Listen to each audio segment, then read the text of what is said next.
Hello guys, welcome back to the channel. In this today's tutorial, I'm going to show you how to create a zoom transition in CapCut Mobile. Okay, let's get into it guys. I have created a project in my CapCut application and I'm going to apply a zoom transition to the photos. And first thing first, I'm going to click on the transition button. And if we want to create the zoom transition, we're going to search for the infinite transition.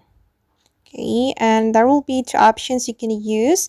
You can use the zoom in or zoom out eye transition, and I'm just going to try it one by one.